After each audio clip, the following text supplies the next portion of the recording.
This is Raf from Mostyn Industries. Today we're going to be showing you polishing methods. We're going to do a fork leg like this one, and we're going to take it to something that looks quite a bit nicer. If you want to see any of our projects, our finished polishing work, you can have a look on the Facebook page. We always try and keep that up to date. Or else we also have our website, mostynindustries.com.au, and you can check it out there. Hope you enjoy.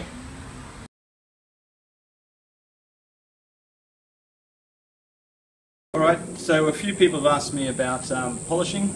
I put a little thing on Facebook the other day, and it's created a lot of interest, so I thought I'd just make this up quickly. Basically, there are some tools you're going to need, fairly specific if you want to polish something up from stock OEM look, or even worse, which is, of course, all the cafe racer stuff is. Me personally, for motorbike stuff, I've got pads. So start off with like a 240. I go 240, 400 and 600. You have something like a random orbital sander, something similar. That one's hooked up to the compressor.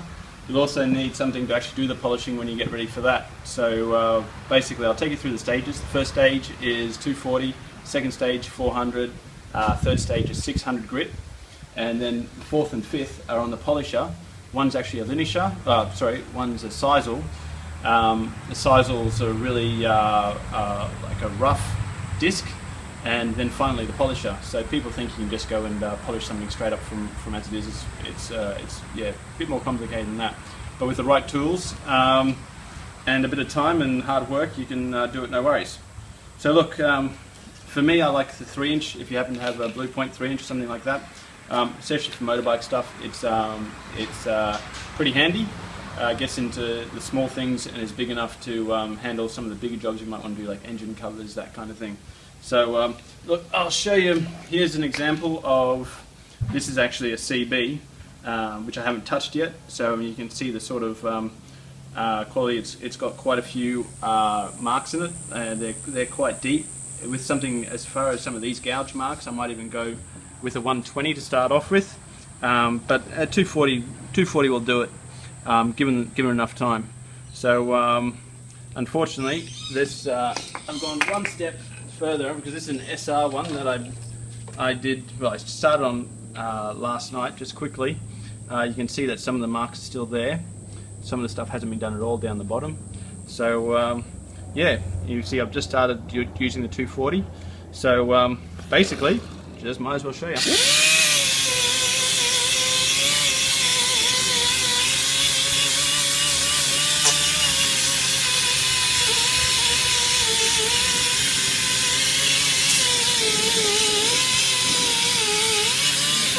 Now already there you can see how it's taking, if there's a clear coat, it's already taking some of the clear coat off. If there's any, let's see if we can find something. Here's an example. Oh, there we go. You can see that number 3 in there. A lot of the times you want to remove something like that, even if it says Yamaha or whatever it happens to be.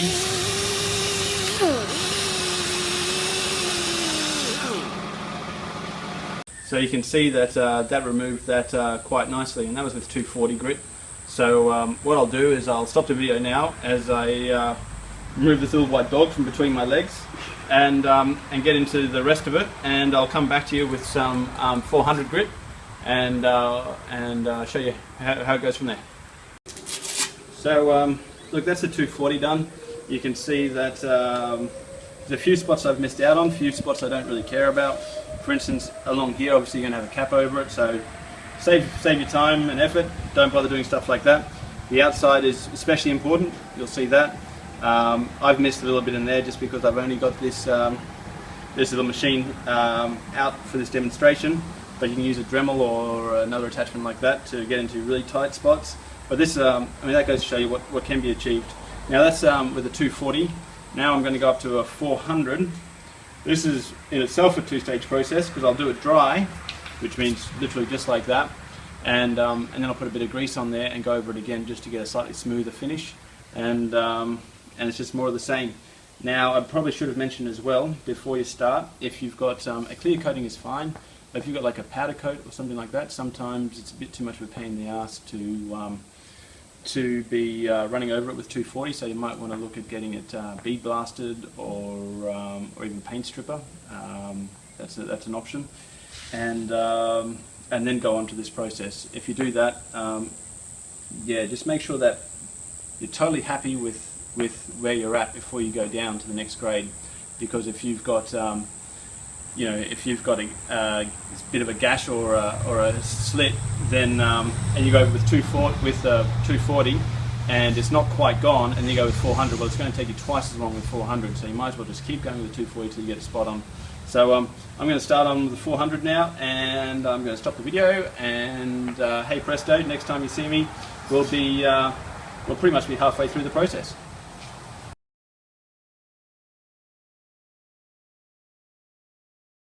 So we finished the greasy 400. As you can see, it's come up quite nicely. You start to get a bit of that polished feel.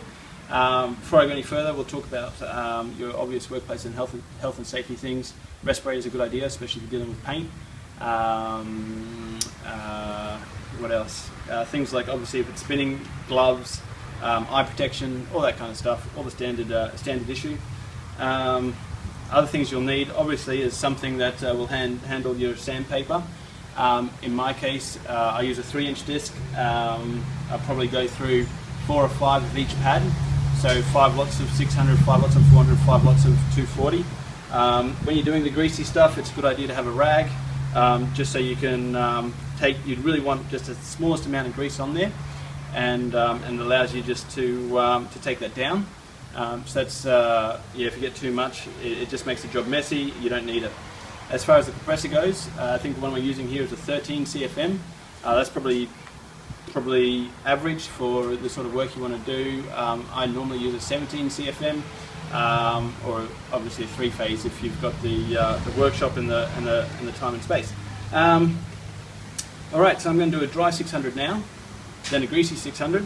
And then we actually get on to the polishing. Everyone thinks, well, not everyone, some people tend to think that polishing is just about putting on a buffer, putting some polishing compound on it, and you're away. I think as we're showing here, it's probably taken me 40 minutes so far, and I'm getting nice and dirty already.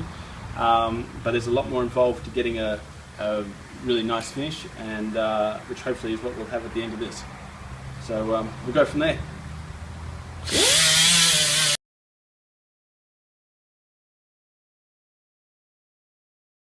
So here I've used too much grease, and you can see how, I mean, that's down to a 600 grit, and it probably looks worse than it started. Of course it's good under there, but it's just a matter of getting through it all. So we're going to rub some of that off, have another go at doing it a little bit drier with the 600, but I just want to show you that just because, you know, if you've done a thorough job, it'll be under there, even if you can't see it. The same with when you get to the polishing part. The polish can really send some parts off dark, but it's just a matter of cleaning it up with some good quality hand polish. I use Autosol, but there's a purple product, I think Mother's or something like that. Anyway, you'll certainly, if you ask any retail on that sort of stuff, they'll be able to tell you. So now I've done a wet 600. We're going to put it on the sizel. There is a stage that I'm not going to show you because most guys who work from home, or you know, as we all try and do, garage builds, and that is using a linisher. Now, if you can get your hands on a linisher, if you don't know what that is, it's just like a sanding belt, a long belt that travels in one direction. If you can get one of those with some 600 grit, it's always a good idea. Basically, because we've been using action that goes round and round, all the tiny grooves on the surface are going in different directions. Now, even though it's microscopic at this stage, it's a good idea to try and get them all going in the same direction. That's why I use a single direction linisher. In this case, it's not going to be all that important, and I want to show you, I don't know how long we've been now, maybe coming up to an hour, and I want to show you what you can do at home with just with the minimal tools. Yeah, I say minimal, but obviously work with what you've got. If you've got to do it by hand, you do it by hand. All right, we're going to jump on to, I've got a bench grinder there, which I've got all my polishing stuff on, and I'll show you what it can look like.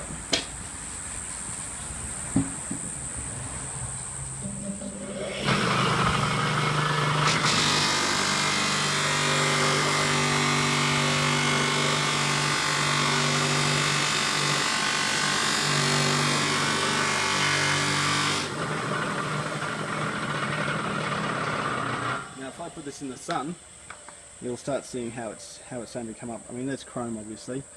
We've got quite a bit of polishing to do, but that's just the beginning. As far as the polishing compound, you start off with the grey, you go into white, you keep going. If you can have a look at this is sisal. It's quite a like a straw-like material. It's quite hard on this side. This actually has to be cleaned off because there's lots of old stuff there, but you can see it's a lot softer. And they're the two last stages we're going to go through. After that, if you're still not happy, if you're one of those real perfectionists like me, then you'll either do it by hand or you'll get a really soft, like a soft pad, which is literally just cotton wrapped up, and go over it one more time with that autosol, like I said, and she'll be beautiful. Come back and see me in probably 10-15 minutes, and I'll show you how it looks.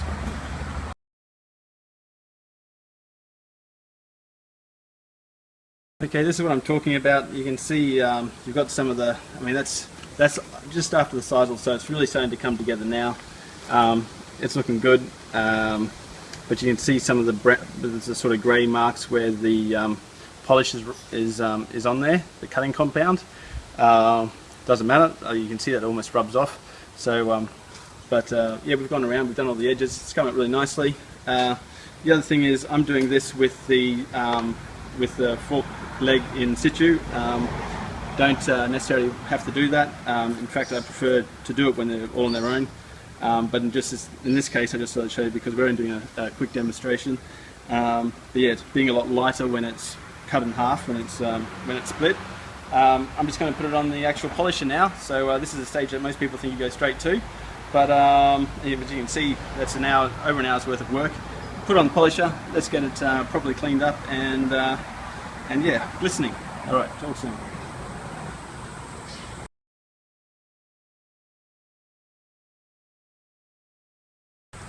So that's basically the finished result. We've had that on the polisher. We've put a white compound over it. Then I've gone on to actually have a little drill there with a little cloth mop. It's gone over there. I've put some autosol on it. One of the beauties of if you're working with aluminium, the more you put work into it, the better up it comes. Like you can think it's beautiful, and you get a bit of autosol and you go around and you do it in small circular motions, and still more stuff comes out of it. So you'll have that looking absolutely fantastic, as good or nearly as good as chrome if you want to put the effort in. That's it. Thanks for watching, and good luck with your own projects.